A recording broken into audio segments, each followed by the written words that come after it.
गोटे प्रभु को कहवा हालेलुया हालेलुया हालेलुया। आसतु वर्तमान समय आम प्रभुंकर वाक्य शुणा जीवा। वाक्य शुणा पूर्वर विशेषकर स्थानीय शाखा समाज चालक महाशय को विशेष धन्यवाद ज्ञापन करे एवं प्रभु जीशु ख्रीष्ट नाम रे नमस्कार जनाए। नमस्कार सेपरी आमर संपादक सहसंपादक अच्छा आम सम्मुखें से प्रभु जीशु ख्रीष्ट नाम रे नमस्कार।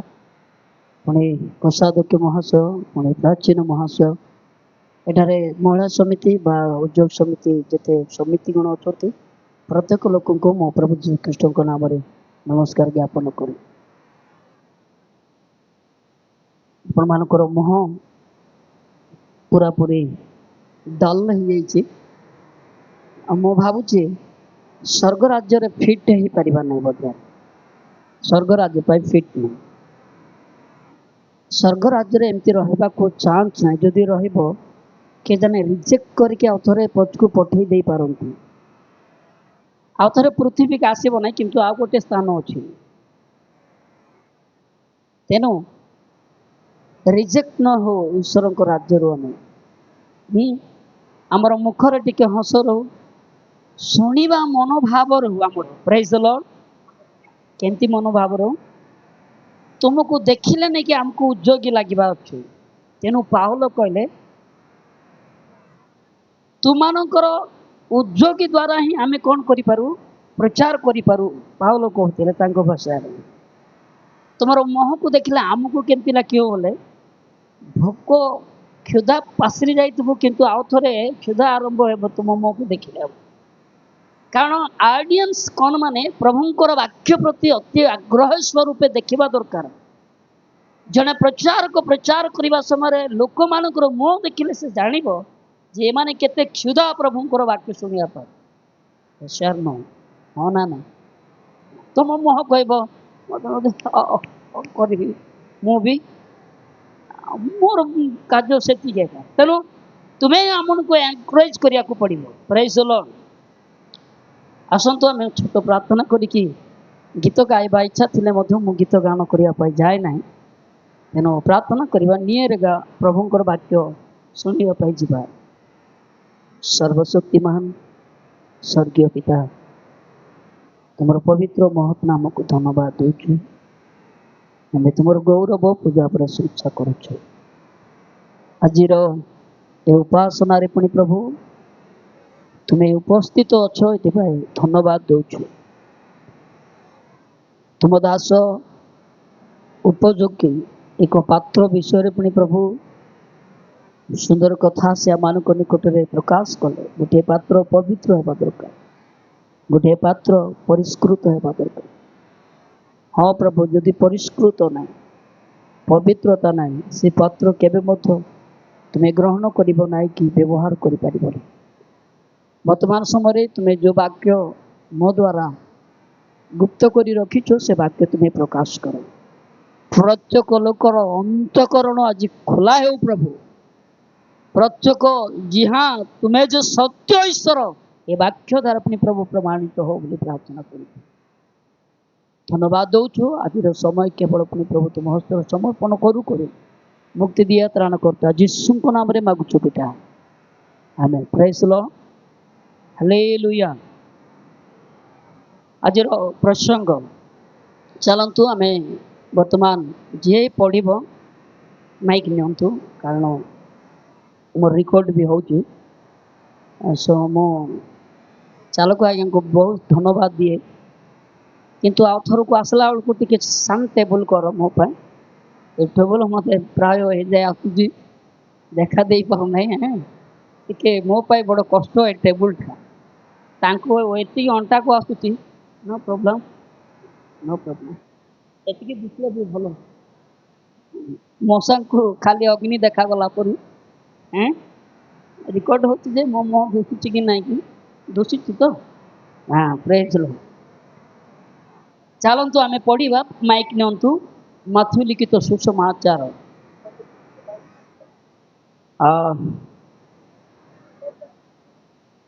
ଆମେ ମାଥ୍ୟୁ ଲିଖିତ ସୁସମାଚାର 13 ଅଧ୍ୟାୟ ସମସ୍ତେ ଖୋଲିବାକୁ ପଡ଼ିବ।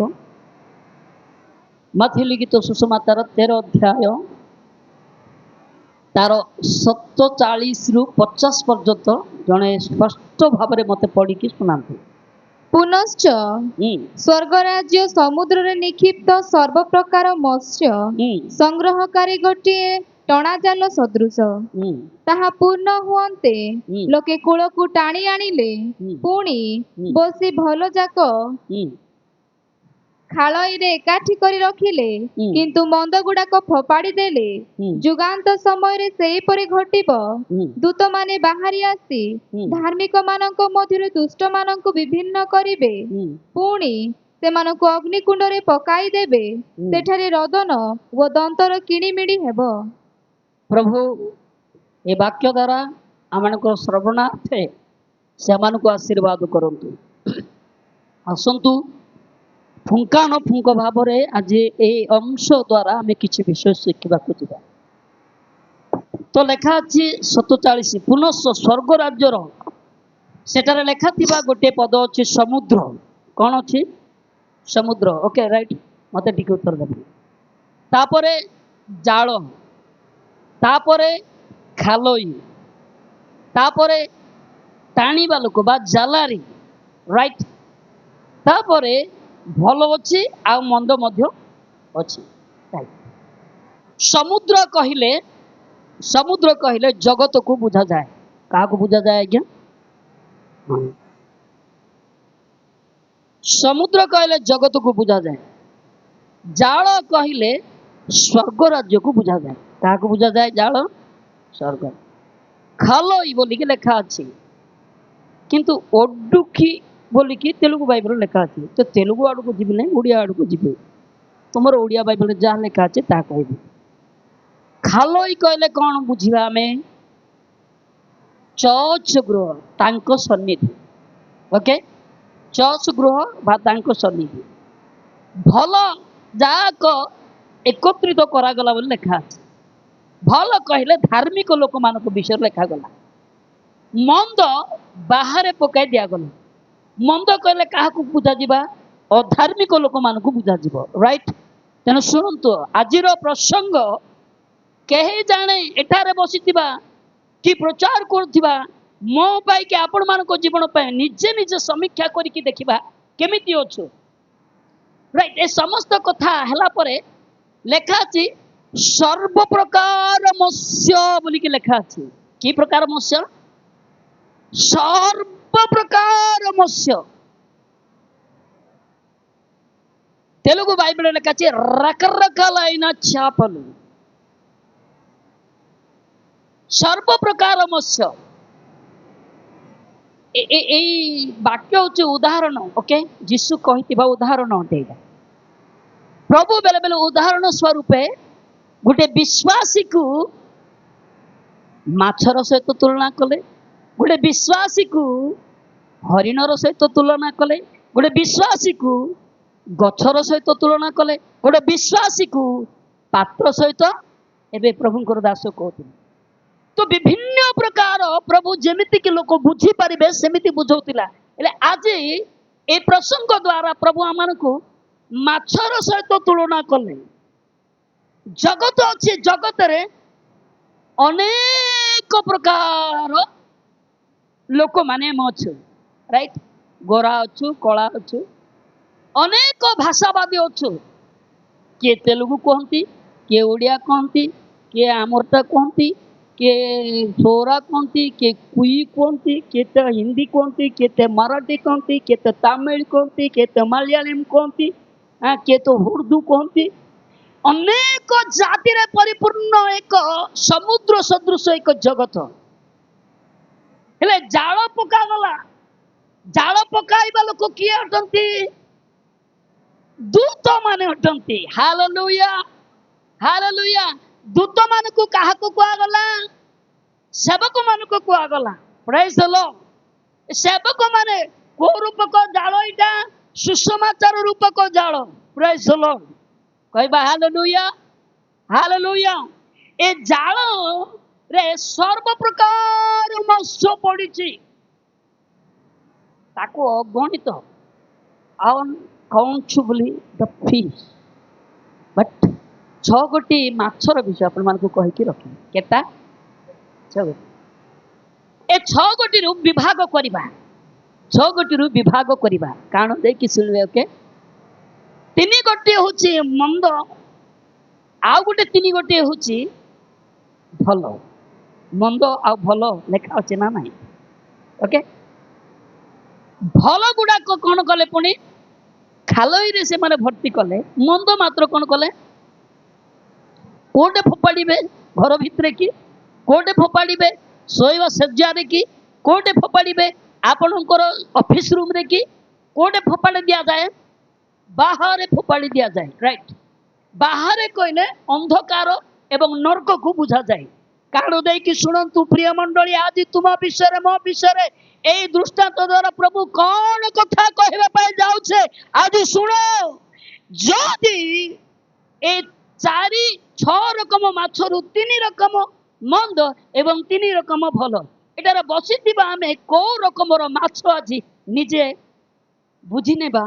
ଯଦି ମନ୍ଦ ବୋଲି ଭାବି ପାରୁଛୁ, ଏମିତି ଆଜି ସମୟ ଅଛି।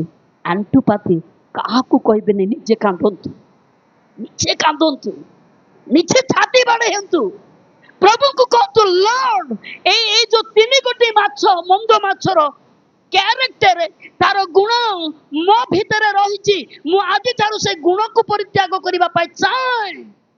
ଆଉ ଗୋଟେ 3 ଗୋଟି ମାଛ ଅଛି, very very good and intelligent. ପ୍ରେଜ୍ ଦ ଲର୍ଡ, ହାଲେଲୁୟା। ଚାଲନ୍ତୁ ଆମେ ଦେଖିବାକୁ ଯିବା। ମତେ ଓଡ଼ିଆ ଶବ୍ଦ ସେତେ ବୋଲେ ମାଛ ମାନଙ୍କର ନାଁ ଆସୁନି। ପ୍ରଥମେ ମନ୍ଦ 3 ଗୋଟି ମାଛର ନାଁ କହିବି। ଗୋଟେ ମାଛ ଥିବ, ପିଠିରେ କଣ୍ଟା, ତା ଥୁମୁନି ବହୁତ ବହୁତ ଗୋଜା ହେଇକି ଥିବ, ତା ପେଟ ଭିତରେ ମଧ୍ୟ କଣ୍ଟା ଥିବ। ଜଣେ ଲୋକକୁ ମୁଁ ପଚାରିଲି, ସେ ମାଛ ନେଇକିନ୍ତି, ବାବୁ ଏଇଟା ଏ ମାଛର ନାଁ କଣ ବୋଲି ପଚାରିବାରୁ ସେ ଚିଙ୍ଟାଲା ନା କଣ ଗୋଟେ କହିଲା ମତେ। ରାଇଟ, ସେଇ ଶବ୍ଦ ମତେ କହିଥିଲେ। ପ୍ରଥମ ମାଛର ନାଁ ହଉଛି ଚିଙ୍ଟାଲି। ଆର ଗୁଣ କଣ କହିବି ଶୁଣନ୍ତୁ।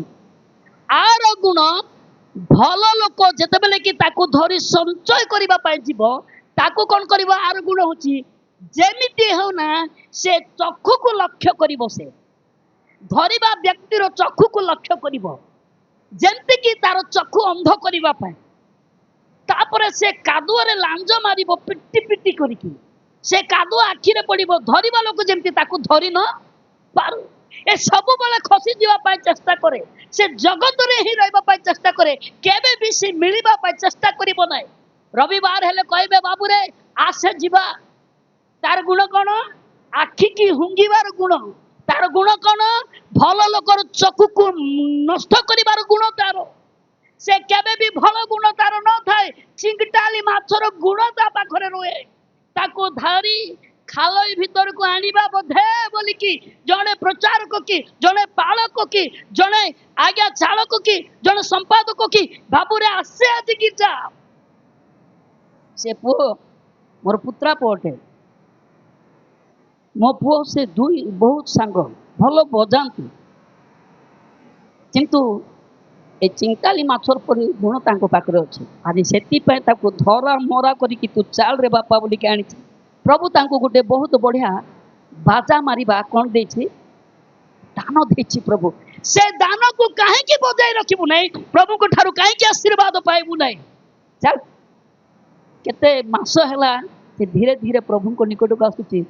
ମୋର ପୁଅ ଗୋଟେ ଅଛି, ତାକୁ କୋ ବଡସି ପକେଇଲେ ସେ ମିଳିବ। ମୁଁ ସବୁ ବଡସିକୁ ବଡସି ଚେଞ୍ଜ କରୁଛି, ଟିକେ ଚେଞ୍ଜ ହେଲା, ଆହୁରି ଅଛି ତା ସେ ମୋ ହାତକୁ ଆସିବା ପାଇଁ।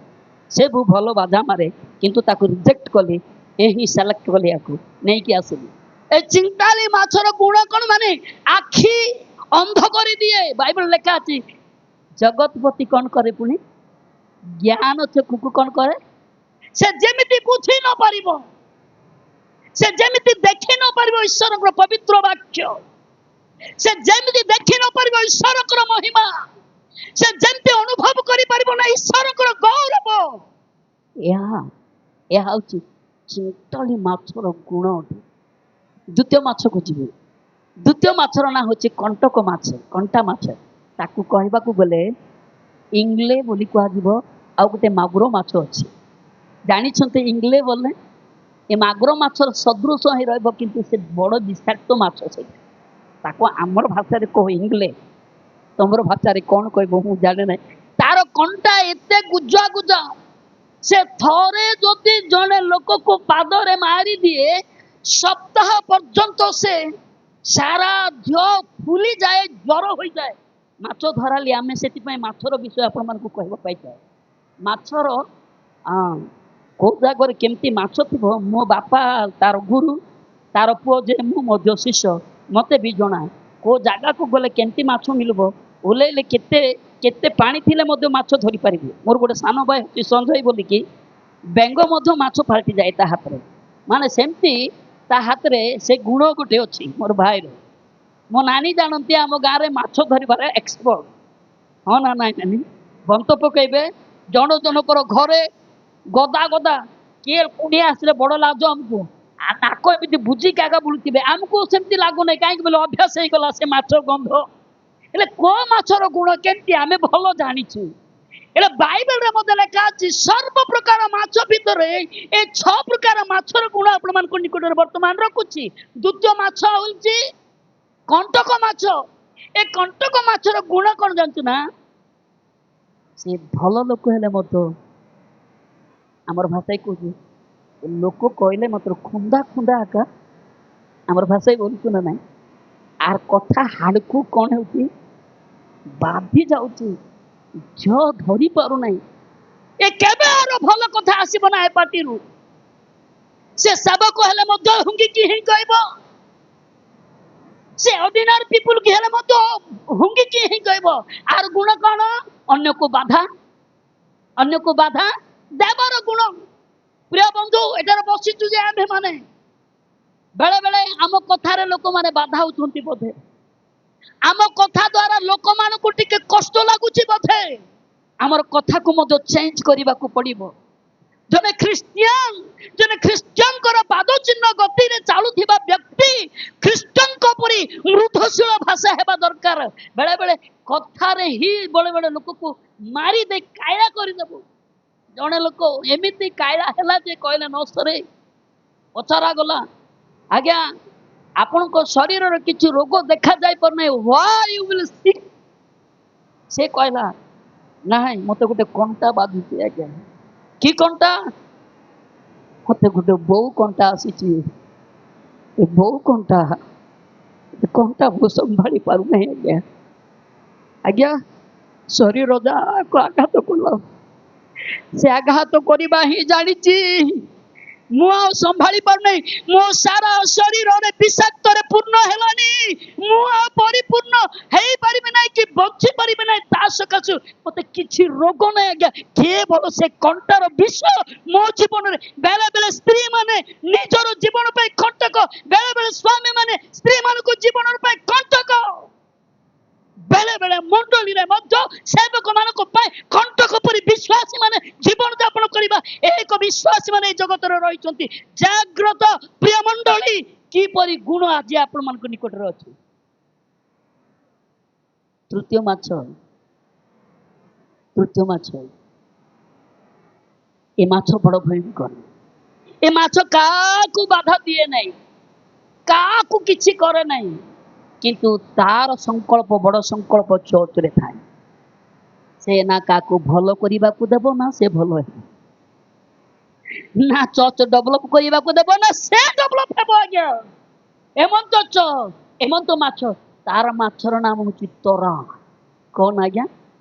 ତରା। ତରା ମାଛ। ସେ ସମୁଦ୍ରରେ ବହୁତ ବଡ଼, ବହୁତ ମାଛ ଅଟେ।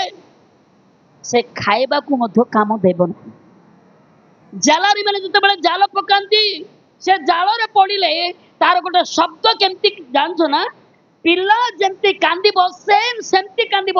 ଲୋକ ଜାଣିଦେବ ଜାଲାରି ଯେ ଏଇଟା ତରା ଚାପ ମାଛ, ଏଟାକୁ କଣ କରିବେ, ଜାଳ ଫିଟେଇବା ପାଇଁ ଦେଖିବେ। କାରଣ ଖାଇବାକୁ କାମ ଆଇବ ନାହିଁ, କି ନେଇକି ରଖିବାକୁ ବି କାମ ଆଇବ ନାହିଁ, କି ଜାଳ ମଧ୍ୟ କଣ ହେଇଯିବ, ନଷ୍ଟ ହେବ।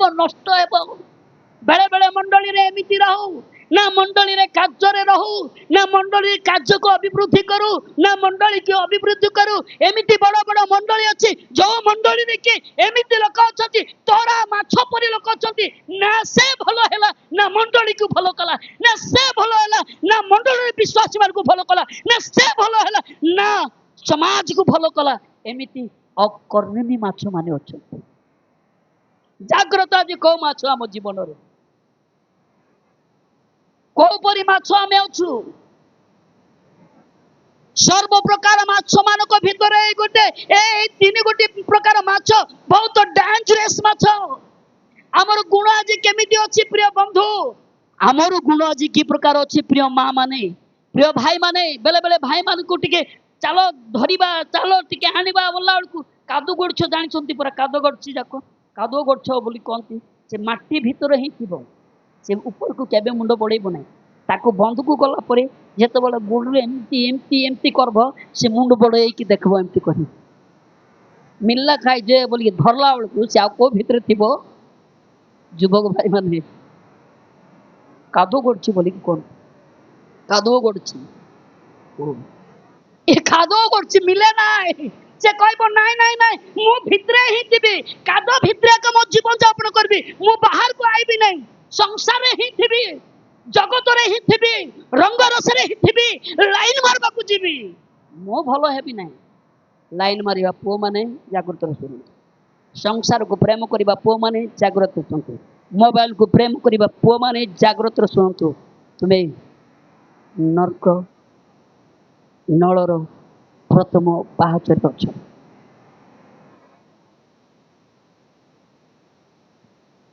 କୋପରି ଗୁଣ ଆମମାନଙ୍କର, କି ପ୍ରକାର ଆମମାନଙ୍କର ଠାରେ କ୍ୟାରେକ୍ଟର ଅଛି, ଆଜି ବାଛିକି ନେବା। କେତେ ପ୍ରକାର ମାଛ କହିଲି? 4 ପ୍ରକାର ମାଛ କହିଦେଲି। ମନ୍ଦ ମାଛ, ଗୋଟେ ଚିଙ୍କାଳି, ଗୋଟେ କଣ୍ଟା, ଗୋଟେ ତରା, ଗୋଟେ କାଦୁଅ ଗଡୁଛି। ଏମାନଙ୍କର କ୍ୟାରେକ୍ଟର, ଏମାନଙ୍କର ଗୁଣ ମଣ୍ଡଳୀରେ ବିଶ୍ୱାସୀ ମାନଙ୍କୁ ରହିବା ଦରକାର ନାହିଁ। କେମିତି ମାଛ ହେବା ଦରକାର ଏବେ କହିବି। ପ୍ରେଜ୍ ଦ ଲର୍ଡ। ଏବେ ଭଲ ମାଛ କେମିତି, ଏ ଭଲ ମାଛର ଗୁଣ କଣ କହିବାକୁ ଯିବି। ପ୍ରେଜ୍ ଦ ଲର୍ଡ। କହିବା ହାଲେଲୁୟା, ହାଲେଲୁୟା, ହାଲେଲୁୟା। ନା ପ୍ରାଣମା, నా గానమా నీవే ఆరాధన, నా గానమా, నా ధ్యానమా నీకే ఆరాధన, యేసయ్యా నా ప్రాణమా, ప్రేమ ప్రియ పాత్రుడా, యేసయ్యా నా ప్రాణమా, స్తుతి గానమా।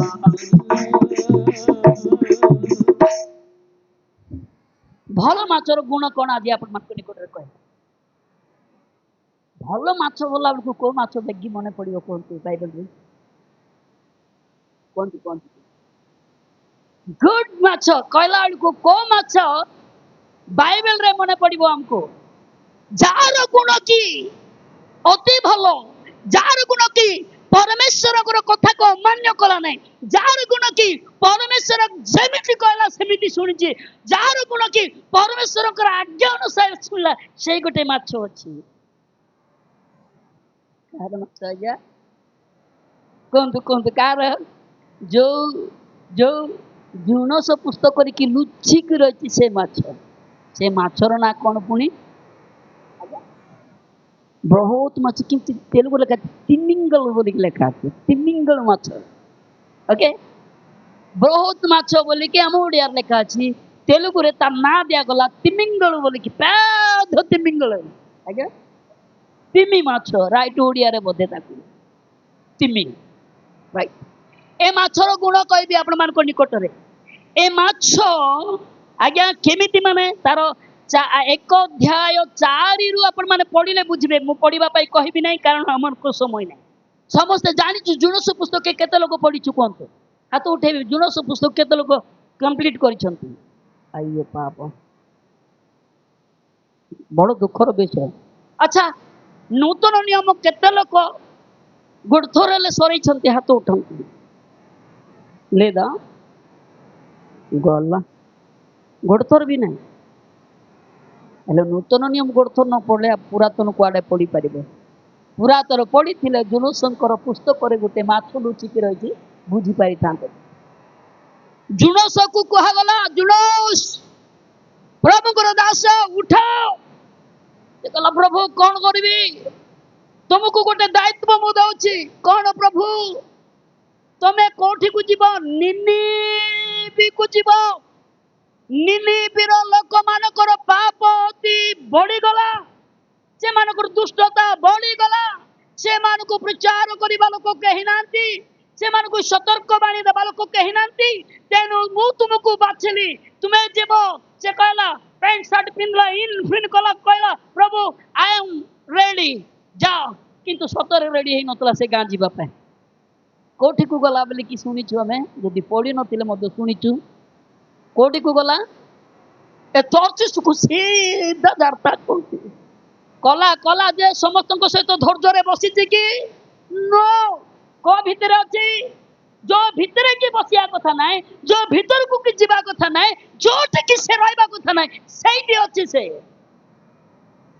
बाबू देखिले बाबू रे ठीक अच्छी तोते कौन करी देखे तोर कहला प्रभु कहला ठीक अच्छे समुद्र तू आ रहना तू आ चुपचाप रहना समुद्र कहला प्रभु मु कौन करी तत्ते परा कहूँ तू आ चुपचाप रहना माने कौन करिया पड़ो तू आ तो करिया पड़ी हेले मु सुनामी हेबी प्रभु बोल कहला सुनामी कौन केतटा सुनामी है कि कौन करू मु जाने ना किंतु जणे भी नष्ट न हो तू सेमती सुनामी गोटे हो praise the lord hallelujah tsunami को ऑर्डर देला पर समुद्र भीतरे ए तीन माछ केबे मधु ऊपर ऊपर रहइबो नाही से पूरा गभीर भीतर रहइबो से जानिबो केते बड़ समुद्र रे सुनामी हेबो से जानि देबो समुद्र भीतरे केबे तूफान हेबो से जानि देबो तार कर्ण द्वारा तार कान द्वारा तार नाक द्वारा से ग्रहण करू करू जानिबो जे समुद्र रे कोन गोटे हेबा को जाउची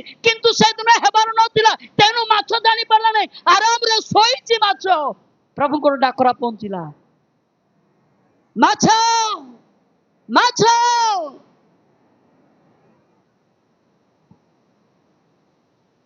किए तुम्हें से कहला मु सदा प्रभु हाँ प्रभु कौन कहतु कौन हैला आज समुद्र रे गोटे महा एक सुनामी हेबा पाई जाउची जानिलो कि सर केडे कथा कहिले सर समुद्र रे सुनामी हेबा पूर्व मते जणा पड़ी जीवो मु एमिति का माछ गोटे जे मते के जानिबे नाही किंतु मु जानिबी समुद्र रे कोन हेबो समुद्र रे सृष्टि हेबा पूर्व सुनामी सृष्टि हेबा पूर्व मोर कर्ण झा झा करिवो मोर नाक टाटा करिवो मु जानि देबे जे ताहा आरंभ हेलानी बोली कि सुनामी हेले समुद्र रे अनेक माछ मर जांती राइट जंतु जेते पशु जंतु थिबो सब मरी जिबे आज्ञा से सुनाम रे पुना एमिति करि देबो जे कहला न करे कहा पाए सब होउची जुनसंको पाए देखंतु ए माछ को कुआ गला तुमे बाहर को बाहरिबो अरे बाहर को बाहरिले तो मरिबो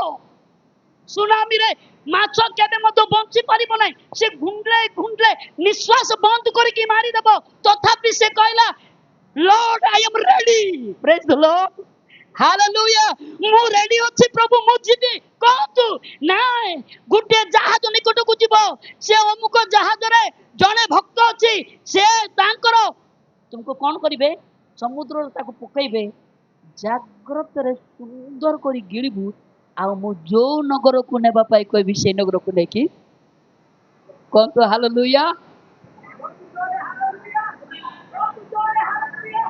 से कहला लॉर्ड आई ओबे योर वर्ड मु तुमर कथार सम्मान दउची बसीभूत होउची के आज ईश्वरकर वाक्यर बसीभूत आज्ञा ତିମି ମାଛର ଗୁଣ କଣ ଜାଣିଛ କି? ଈଶ୍ୱର ଯାହା କହନ୍ତି ତାହା ହିଁ କରିବ, ଗୋଟିଏ ମଧ୍ୟ ଫିଟିବ ନାହିଁ, ସବୁ ସେ କଣ କରିବ? ପାଳନ କରିବ। ଆଜି ଆମେ କେତେ ଅଛୁ ସେମିତି ପାଳନ କରିବା ପାଇଁ? ଆଜ୍ଞା କହିଲେ ସମାଦର ପାତ୍ର ହୁଅ, ପବିତ୍ର ହୁଅ ସେ ପାତ୍ର, ପରିଷ୍କୃତ ହେ ସେ ପାତ୍ର। କେତେ ପରିଷ୍କୃତ ହେଇଛି ସାର୍? नो, कनिष्ठम जंतुକୁ ନା କନିଷ୍ଠମ କଣ କହିବେ, ଅନ୍ତତଃ ଜନ୍ତୁକୁ ଥିବା ଗୁଣ ହେଲା ଯେ ଆମ ପାଖରେ ରହିବା ପୂର୍ବରୁ ସେ କହିଲା ପ୍ରଭୁ ଯାହା ବି ହଉ ମୁଁ ଅଛି ଯିବି। ସେ କହିଲା, ପ୍ରଭୁ କହିଲେ ନାଇଁ ନାଇଁ ବାବୁ ଯିବୁ ଏକା ଯେ ସମୁଦ୍ରରେ ସୁନାମି ହଉଛି, ତୋ ପାଇଁ ଆଘାତ ହେବ। ସେ କହିଲା ଯେତେ ବି ଆଘାତ ଆସୁ ତୁମର ବାକ୍ୟ ପ୍ରମାଣ ମୁଁ କରିବି। କହିବା କରତାଲ ଦେବା, ଜୋରରେ ଜୋରରେ କରତାଲ ଦେଇ ପ୍ରଭୁଙ୍କର ପ୍ରଶଂସା କରିବା। ହାଲେଲୁୟା। ଯେତେ ଯାହା ବି ଆସୁ ପ୍ରଭୁ ମୁଁ ଯିବି, ମୁଁ ଯିବା ପାଇଁ ରେଡି ଅଛି। କି ଅଛ ଆଜ୍ଞା? ଯେତେ ଯାହା ରହୁ କରେ ମୁଁ ଈଶ୍ୱରଙ୍କ ମନ୍ଦିରକୁ ଯିବି ଟାଇମଲି। କିଏ ଅଛନ୍ତି? ମନ୍ଦିର ମାନେ ଆଜି ଖାଲି ପଡିଛି ସାର୍। ମନ୍ଦିର ଆଜି ବିନା ଯୋଉ ଘଣ୍ଟା କି ଯେତେ ଘଣ୍ଟାରେ ପହଞ୍ଚିବା ଦରକାର ସେଇ ସମୟକୁ ଆସି ପହଞ୍ଚି ପାରିନ, ମାନେ ଗୋଟେ ପଶୁକୁ ଗୋଟେ ଜନ୍ତୁକୁ ଥିବା ଜ୍ଞାନ ମଣିଷକୁ ଆଜି ନାହିଁ। ସେ ଯାଉଛି ଯାଉଛି, ଗଡ଼ ତଳ ହଉଛି, ସୁନାମି ତାକୁ ଓଲଟ ପାଲଟ କରୁଛି, ନିଶ୍ୱାସ ବନ୍ଦ ହଉଛି, ତଥାପି ଈଶ୍ୱର କହିଛନ୍ତି ତୁମେ ଜଣ ଲୋକକୁ ରକ୍ଷା କରିବାକୁ ପଡିବ। ସେ ଧାଉଛି, ଗଲା ଗଲା ଗଲା ଗଲା। ଆଜ୍ଞା ସେତେବେଳକୁ ଏ ଜାହାଜରେ କଣ, ଜାହାଜରେ ଯାହା ଯାହା ଥିଲା ବାଇବେଲ ଲେଖା ଅଛି ନା ନା ସାର୍, ସବୁ ପୁଣି କଣ କରୁଛନ୍ତି? କଣ କରୁଛନ୍ତି? କିଏ ପେଡି ଫିଙ୍ଗୁଛି, କିଏ ଯାହା ବସ୍ତୁ ଅଛି ଭାରି ଭାରି ଜିନିଷ ସବୁ ଫିଙ୍ଗୁଥିଲେ, ମାଛର ପିଠିରେ ପଡୁଛି, ମାଛକୁ ରକ୍ତାକ୍ତ ହଉଛି, ମାଛର ନାକ ଛିଡ଼ିଲା, ମାଛର ଆଖିରେ ବାଜୁଛି, ମାଛର ପିଠିରେ ବାଜୁଛି, ମାଛର ଶରୀର ସବୁ ଆଜ୍ଞା ରକ୍ତାକ୍ତ ହେଲା, ଏତେ କ୍ଷତ ହେଲା ଯେ ଘାତ ହେଲା ଯୋଉ କହିଲେ ନ ସରେ। ତଥାପି ସେ କଣ କରୁଛି?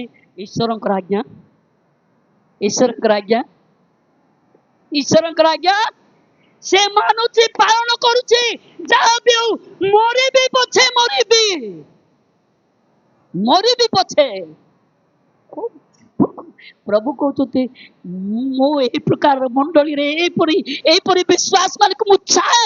କାହିଁ ଅଛି ସେ ମଣ୍ଡଳୀ? ସେ ମାଛ କହିଲା, ମାଛକୁ ପ୍ରଭୁ ଆଉ ଥରେ କହିଲେ ଦେଖ ବାବୁ କଣ ହଉଛି ତୋ ପାଇଁ। ସେ କହିଲା ପ୍ରଭୁ ତୁମେ ତ କହିଛ ମୁଁ ମରିବି ପଛେ, କିନ୍ତୁ ତୁମେ ଯାହା କହିଛ ତାହା ଅଛୁ କି ସାର୍?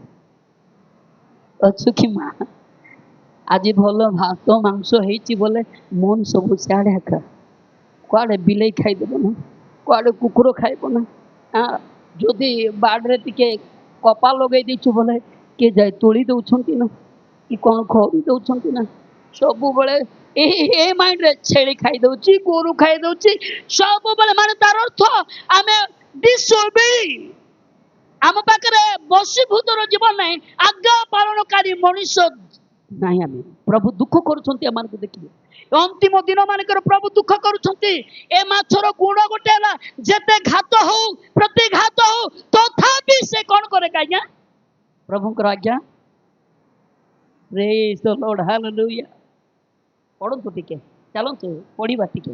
ଝିଅ ପଢନ୍ତୁ, ଜୋନାସ 1:4-5-6 ଟିକେ ପଢି ଦିଅନ୍ତୁ। ମାତ୍ର ସଦାପ୍ରଭୁ ସମୁଦ୍ରକୁ ପ୍ରଚଣ୍ଡ ବାୟୁ ପ୍ରେରଣ କଲେ। କିଏ ପ୍ରେରଣ କଲେ? ସଦାପ୍ରଭୁ ହିଁ ପ୍ରେରଣ କଲେ। ତହିଁରେ ସମୁଦ୍ରରେ ଏପରି ପ୍ରବଳ ତୋଫାନ ହେଲା ଯେ, ଏପରି ପ୍ରବଳ ତୋଫାନ ହେଲା ଯେ ଜାହାଜ ଭାଙ୍ଗି ଯିବା ପରି ହେଲା। ସେତେବେଳେ ନାବିକ ମାନେ ଭୀତ ହୋଇ ପ୍ରତ୍ୟେକ ଲୋକ ଆପଣା ଆପଣା ଦେବତା ନିକଟରେ ପ୍ରାର୍ଥନା କଲେ। ପୁଣି ସେମାନେ ଜାହାଜକୁ ହାଲୁକା କରିବା ପାଇଁ ତନ୍ମଧ୍ୟ ସ୍ଥିତ ଦ୍ରବ୍ୟାଦି ସମୁଦ୍ରରେ ପକାଇ ଦେଲେ। ଲେଖା ଅଛି, ଟିକେ ରହନ୍ତୁ। ଯାହା ଦ୍ରବ୍ୟାଦି ଥିଲା, ମୁଁ ଏବେ କହୁଥିଲି ଆପଣମାନଙ୍କୁ, ସବୁ ସମୁଦ୍ରରେ ପକଉଛି। ଏ ସମୁଦ୍ରରେ ପକେଇବା ଜିନିଷ ସବୁ କାହା ଉପରେ ବାଜୁଛି? କାହା ଉପରେ ବାଜୁଛି? ଯେ କି ଈଶ୍ୱରଙ୍କର ଆଜ୍ଞାଧୀନ, ଯେ କି ଈଶ୍ୱରଙ୍କର ଆଜ୍ଞା ପାଳନକାରୀ।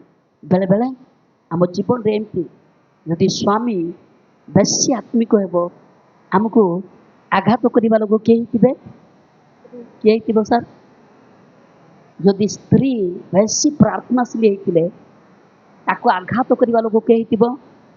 ତତେ ଦେଖିଲି ଗୋ ତୋର ପ୍ରାର୍ଥନା ତତେ ଏମିତି ଲୋକ ଅଛନ୍ତି ଦୁନିଆରେ। ଏ ତିନିଟା କଥା କହିଲେ ନାଇଁ କି ମାଛର ଗୁଣ ଯେମିତି କି ସେମିତି ଗୁଣ ଲୋକମାନେ ବର୍ତ୍ତମାନ ଜଗତରେ ଅଛୁ। କିନ୍ତୁ ଏ ମାଛ କହୁଛି ମୁଁ ତୁମର ଆଜ୍ଞା ପାଳ ପରିପୂର୍ଣ୍ଣ କରିବା ପର୍ଯ୍ୟନ୍ତ ପୂର୍ଣ୍ଣ ହେବା ପର୍ଯ୍ୟନ୍ତ ମତେ ଯାହା ବି ଆସୁ ତା ଉପରେ ସବୁ ଦ୍ରବ୍ୟାଦି ପକା ଦିଆଯାଉଛି। ତାପରେ କଣ ଘଟିଲା? ମାତ୍ର ମାତ୍ର ଜୁନସ ଜାହାଜର ଅନ୍ତରସ୍ଥ ଭିତରେ ଭାଗକୁ ଯାଇଥିଲେ ଆଉ ଶୟନ କରି ଘୋର ନିଦ୍ରାରେ ମଗ୍ନ ହୋଇଥିଲେ।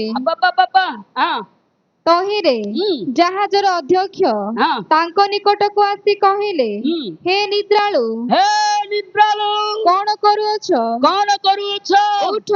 ଉଠ ତୁମ୍ଭ ପରମେଶ୍ୱରଙ୍କ ନିକଟରେ ପ୍ରାର୍ଥନା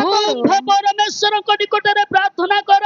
କି ଜାଣି ପରମେଶ୍ୱର ଆମ୍ଭମାନଙ୍କ ବିଷୟରେ ମନୋଯୋଗ କରିବେ ଓ ଆମ୍ଭେମାନେ ବିନଷ୍ଟ ନହିବୁ। ତଥାପି ପୁଣି ନାବିକ ମାନେ ପ୍ରତ୍ୟେକ ଆପଣା ଆପଣା ସଙ୍ଗୀକୁ କହିଲେ କାହା ହେତୁରେ ଏହି ଅମଙ୍ଗଳ ଆମ୍ଭମାନଙ୍କ ପ୍ରତି ଘଟୁଅଛି ଏହା ଜାଣିବା ନିମନ୍ତେ ଆସ ଆମ୍ଭେମାନେ ଗୁଲି ବାଣ୍ଟ କରୁ। ସେ ଗୁଲି ବାଣ୍ଟରେ କା ନାମ ଆସିଲା? ଏ ଆକା ବଡ ଦୁଷ୍ଟଟା ମାଛ ଆଜ୍ଞା ପାଳନ କରୁଛି କିନ୍ତୁ ଜୁଣସ କିଏ? ମାଛ ନା ନହେଲେ ମଣିଷ ନା? ସେ ଜୁଣସ ମାଛ ନା ମଣିଷ? ମାଛକୁ ଏତେ ବାଧା ଆସୁଛି ତଥାପି ସେ କହିଲେ ପ୍ରଭୁ ମୁଁ ତୁମର ଆଜ୍ଞା ପାଳନ କରିବି। କିନ୍ତୁ ଜୁଣସ ଗୋଟେ ମଣିଷ, ଗୋଟେ ସେବକ। ସେଥିପାଇଁ ବେଳେ ବେଳେ ସେବକ ମାନଙ୍କୁ ଦେଖିଲେ ମୋତେ ବହୁତ ଦୁଃଖ ଲାଗେ। ମୁଁ ଥିବା ପରିସ୍ଥିତି ଯଦି ଆଉ କୌଣସି ସେବକ ଥିବ ସେ କେବେ ସେବା କରିବ।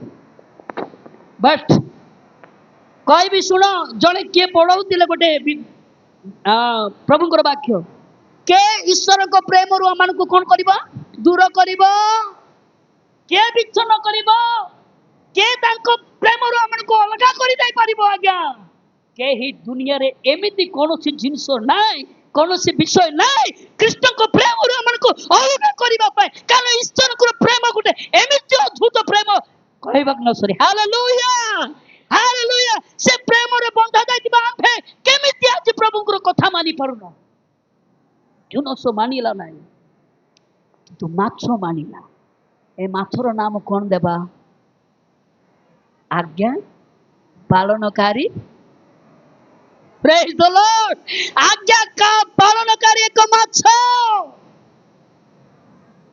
ଏ ଭଲ ମାଛର ପ୍ରଥମ ଗୁଣର ମାଛ ହଉଛି ଆଜ୍ଞା ପାଳନକାରୀ। ଦ୍ୱିତୀୟ କଥା, ଦ୍ୱିତୀୟ ମାଛ ନିକଟକୁ ଯିବି ଆପଣମାନଙ୍କ ନିକଟରେ।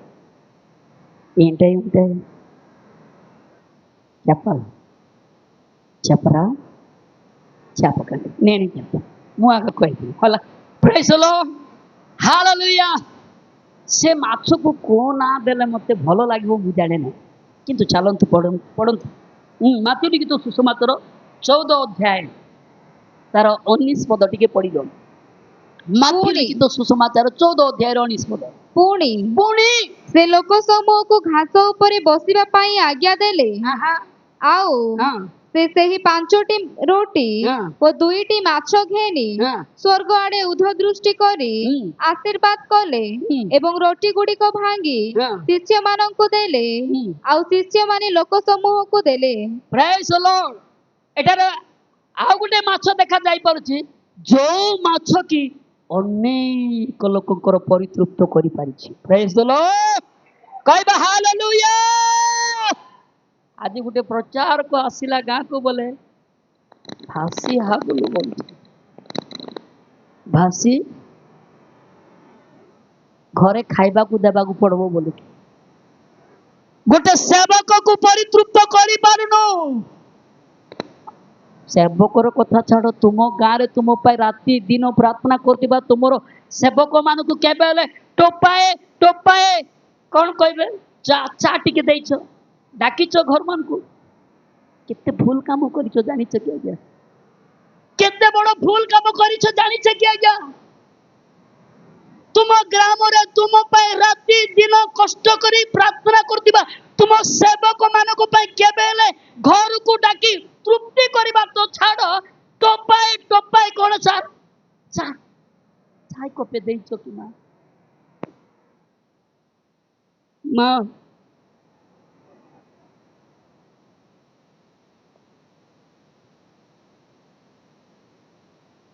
तुम सेवक को तुम घर को डाकी राति दिन मो प्रार्थना करू तो सार मोर मंगल पाए मो पिला मंगल पाए मो परिवार मंगल पाए सार जहाँ टे ग्रहण करके मो प्रार्थना करूँ केबे लोक मान तुम टिके उठ सार तुम टिके उठ आसतु सार आसतु प्रभु गौरव पाई टे ठिया हो आसतु रण सार आसतु ए माने तुमर एठू सार प्लीज टिके आस तापर जाए बस ए माने किए तुमर आत्मार प्रहरी गण भावतु ना कोषाध्यक्ष से पैसा नहीं कि रखा लोक बोल नो जदि से भावुँ मोर ड्यूटी यहीटा बोले आम कि कहबार ना तार निकास से देवा पड़ो राइट प्रभु ये सेवक कर तुम आत्मा मान सुरक्षता प्रेज द लॉर्ड चालक राति दिन तुमको प्रार्थना कर कोषाध्यक्ष राति दिन तुमको प्रार्थना कर संपादक केवल पैसा लिखा ना आज्ञा केवल तुम प्रार्थना कर आज्ञा कौन अच्छा कोषाध्यक्ष केवल चेयर बसवा नुहे से तुम राति दिन प्रार्थना कर टोपाई केबे आस सार आम घर को टिके चाह टिके ग्रहण कर मो पिला प्रार्थना कर केबे कहिच एमाने ईश्वर सेवक मान तुम्हें को माछ हेबा दरकार तुम सेवक मान परितृप्त कर एक माछ हेबा दरकार प्रेज द लॉर्ड ए माछर ना कहबी ए माछ को एमिति ना देले भल लागिवो आतिथ्य सत्कार प्रेज द लॉर्ड हालेलुया तेनु बसिबा में ए माछ पुणी रोटी खाली देइथिले खाई पारिनो से माँ जानी मो पु रोटी खाली खाइले भल लगे तृप्त लगे किंतु तृप्तकारी गोटी कौन दरकार आइंस बेले बेले कहू आइंस ना टिके बेगी मरीज आज्ञा बेस आइंस खाऊ है बेगी मरीज मु बेसी कंट्रोल लोकटा से भिंडिया परिया खाऊँ है खाइबा जिनसर बहुत मु कंट्रोल परी भेंडिया परी but I am not Bhendiya okay परी अच्छी मु बुढ़ा कहीं ए पर्यंत एमती अच्छी माने मोर खाइबा जिनसर बहुत कंट्रोल कहबी ए माछर नाम एमिति देबा जो माछ की आतिथ्य सत्कारी तुम्हें कौ माछ केबे केबे आज गोटे भल जिनस कल अस आज्ञा मोर घर को टिके सहभागिता कर आज्ञा आज्ञा आज पर्व दिन टिके सहभागिता कर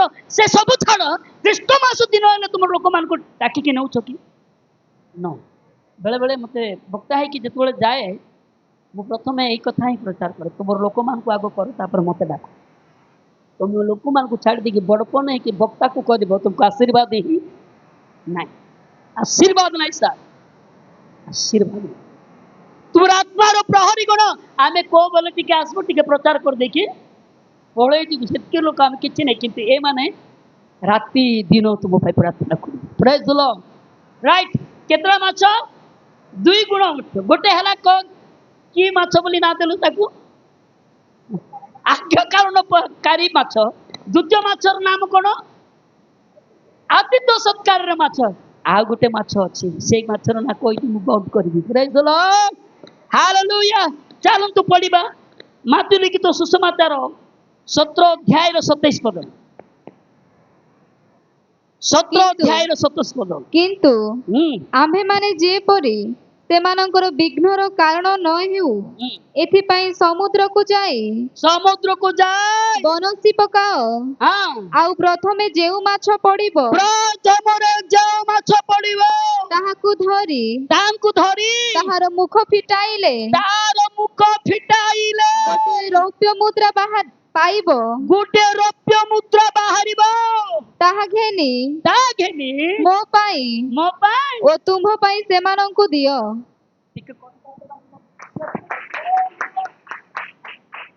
ଭିନ୍ନ ପ୍ରକାର ମାଛ ଅଟେ। ଏମିତି ମାଛ ଦିବ ଏଇଟା।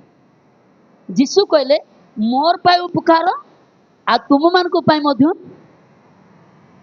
ଯଦି ଏ ମାଛ ନଥାନ୍ତା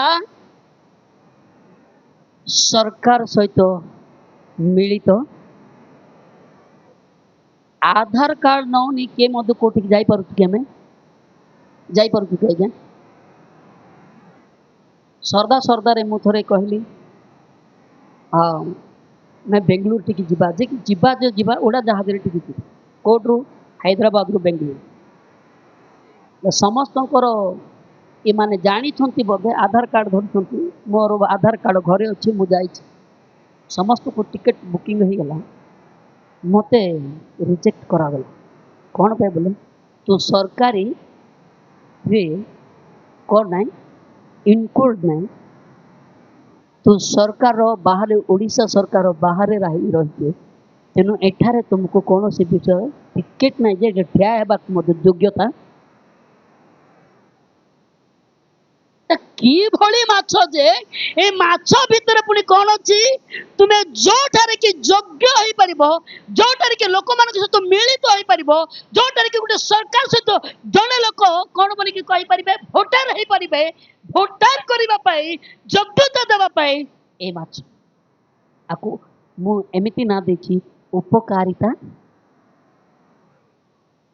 अच्छो कि जने लोक को जदी नाई बोले आमे कौन करिबु किछि करिबु नाही तोर तू मोर ओडिशा घर लोक भूकरे मरी जाउतिले मते उपकार करिबाटा ओडिशा घर लोक माछ मांस तमे खाउतिबो तांकर को किछि भी नथिबो से माने तुराणी पखाळ करी खाउति देखुतिबो सिना तांको मोरे नै कि खाउतिबो मो गारे जणे मा सेमती लोक थिला मो कहि परिबि नाही मो कहले मो दुख धरि परिबि नाही कथा जहाँ भी होता को समाप्त कर कहवा जाए नहीं सेमती का माँ गोटे थिला जो माँ की ता हृदय एते कठिन थिला से कठिन हृदय को कौन कर दिया दरकार वाक्य रूप हातुड़ी दरकार से वाक्य रूप हातुड़ी मध्य हारीगला से सेमती का कठिन हृदय जड़े पिला कांदुथिबो ता पिला को खुआउथिबो सिना भूले भात मध्य ताको खुआइबो नहीं सेमती माँ से पिला गौड़ी गौड़ी कांदुथि बापा पापा भात ता घरे थिले ता घरे ना 3 दिन भोकुरे अछंती तांके ए माँ घर भितरे ले ता नाती को खुआउ नहीं बाहर को आनी चाओ से पिलार मोरे का पुल्ला पुल्ला करी कि खुआउ दिले से पिला एमिति कांदो छ तथापि भी से माँ रो हृदय भांगो नहीं आज केमिति लुकाबे प्रिय बंधुगण ए माछ बॉडी से जतबे पका गला माछ पाटरे कोन अछि रौप्य मुद्रा अछि जोटा कि अमूल्य जोटा कि बहुमूल्य आज आज विश्वासी गुटे बहुमूल्य सदृश समत आज विश्वासी अन्य उपकारी सदृश रहबा दरकार कारी उपकार नथिबा क्रिश्चियन कोन पे सिग्गु सिग्गु अदु इलांटी क्राइस्ट बोलतो लाजर विषय अन्य को जदि किछि करि पारु नै आपण पे ही बंचुछंती किछि समुद्र थिबा माछ कोन से माछ नै कि से मानकु सरकार सहित इनक्लूड करिवार गुण कोन को गुण अछि आज आपण मानकु म्हणतो आमे प्रार्थना करिबा को को परि गुण अछि आमानको जीवन रे आंठी जीवा के प्रभु को निकट रे थैंक यू लॉर्ड हालेलुया आमे समस्त आंठीबा आमे छो गोटी माछर गुण देखि पारु गोटे चक्षु अंध करिवार गुण गोटे माछ अन्य को बिंधिबार गुण आ गोटे माछ किछि भी काम देब ना किंतु बड़ बड़ कथा चर्च कहबो ता द्वारा खड़ा भी सिजिब ना से किंतु बड़ बड़ कथा कहबो किंतु भलो माछर गुण होउची से जेते घात घात आइले मध्ये अन्य को ही साध्य करिवो प्रभुंकर कथा ही मानिबो आज से गुण अछि कि हम पाखरे ଦ୍ୱିତୀୟ ମାଛର କଥା ଶୁଣୁଥିଲୁ, ଭଲ ମାଛର ଦ୍ୱିତୀୟ ଗୁଣର ମାଛ। ଅନ୍ୟକୁ ପରିତୃପ୍ତ କରିବା ହିଁ ତା କାମ। ସେ ଅନ୍ୟକୁ ପରିତୃପ୍ତ କରିବା ହିଁ ତାର କାମ। ଅନ୍ୟର ପେଟ ପୁରାଇବା ହିଁ ତାର କାମ। ଅନ୍ୟକୁ ତୃପ୍ତି କରିବାରେ ହିଁ ତାର କାମ।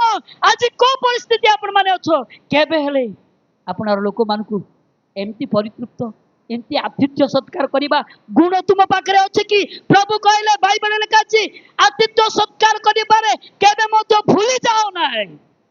Thank you Lord Jesus. ପୁଣି ଆଉ ଗୋଟେ ଗୁଣ ଦେଖୁଛୁ, ଉପକାର କରିବାର ଗୁଣ, ମହାନ କାର୍ଯ୍ୟ କରିବାର ଗୁଣ। କୋଉ ଗୁଣ ଆଜ୍ଞା ଆଜି ଅଛି ମଣ୍ଡଳୀରେ? ଖ୍ରୀଷ୍ଟିଆନ ବୋଲେ କିଛି ଲାଭ ନାହିଁ। ଆମ ଭିତରେ ପ୍ରଭୁ ଗୁଣ ଗୁଡାକ ଚାହାନ୍ତି। ଏ ଗୁଣ ଯେତେବେଳେ ନାହିବ ପ୍ରଭୁ ରିଜେକ୍ଟ କରିବେ। ଅନନ୍ତ ଅଗ୍ନି ଜାଳ ଟାଣିବେ, ମନ୍ଦ ସବୁ ବାହାରେ ପକାଇଦେବେ, ସେମାନଙ୍କୁ ଅନିର୍ବାଣ ଅଗ୍ନିରେ ପକାଯିବ ବୋଲି ସେ ମାଧ୍ୟ ଲିଖିତ ସୁସମାଚାର ଆମେ ଯୋଉଟା ପ୍ରଥମେ ପଢିଲୁ ସେଟାରେ ଲେଖା ଅଛି। ଆଜି କୋଉ ଭଳି ଅଛ? ପ୍ରାର୍ଥନା କରିବାକୁ ଯିବା। Thank you Lord Jesus.